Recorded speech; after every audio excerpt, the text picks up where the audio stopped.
আসসালামু আলাইকুম রহমতুল্লাহি ওবরকাতুহু। সম্মানিত প্রিয় মুসলিম ভাই ও বোনেরা, ইসলামিক টিভির পক্ষ থেকে সকলকে জানাই আন্তরিক মোবারকবাদ। আশা করি সকলে ভালো আছেন। আমি আলহামদুলিল্লাহ আল্লাহর রহমতে ভালো আছি। আজকে আপনাদের মাঝে আলোচনা করব শুধু বিসমিল্লাহ বলে পশু পাখি জবাই করা কি জায়েজ, ইসলামে কি বলছে চলুন জেনে নিই। তো পশু পাখির জবাইয়ের সময় জবাইকারী আল্লাহর নাম উচ্চারণ করা হলো জরুরি।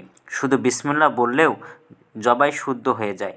অনিচ্ছাকৃতভাবে বা ভুল করে আল্লাহর নাম উচ্চারণ না করে জবাই করে ফেললে ওই পশু পাখি খাওয়া যাবে, কিন্তু কেউ যদি জবাইয়ের সময় ইচ্ছাকৃতভাবে আল্লাহর নাম উচ্চারণ না করে তাহলে ওই পশু পাখি খাওয়া যাবে না।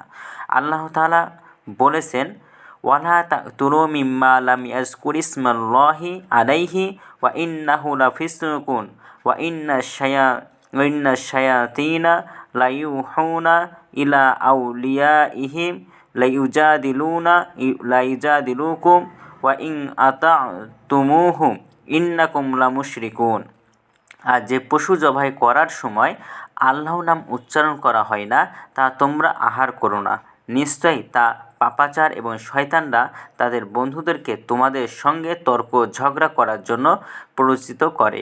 যদি তোমরা তাদের কথা মান্য করো চলো তাহলে অবশ্যই তোমরা মুশরিক হয়ে যাবে। সূরা আনআম আয়াত নম্বর 121 নম্বর। তবে ইসলামী আইন বিশারদরা বিসমিল্লাহি আল্লাহু আকবার বলা মুস্তাহাব বলেছেন, কারণ আল্লাহ রসুল সাল্লাল্লাহু আলাইহি ওয়াসাল্লাম জবাইয়ের সময় বিসমিল্লাহি আল্লাহু আকবার পুরোটা বলতেন বলে বর্ণিত রয়েছে। আনাস রাদিয়াল্লাহু তাআলা আনহু থেকে বর্ণিত, তিনি বলেন, আল্লাহ রসুল সাল্লাল্লাহু আলাইহি ওয়াসাল্লাম দুটি সাদা কালো রঙের ভেড়া কুরবানি করেছেন। দেখলাম তিনি ভেড়া দুটোর গর্দানের পাশে পা রেখে বিসমিল্লাহু আল্লাহু আকবার বলে নিজের হাতেই ভেড়া দুটি জবাই করলেন। সহিহ বুখারী শরীফ, হাদিস নম্বর 5558 নম্বর।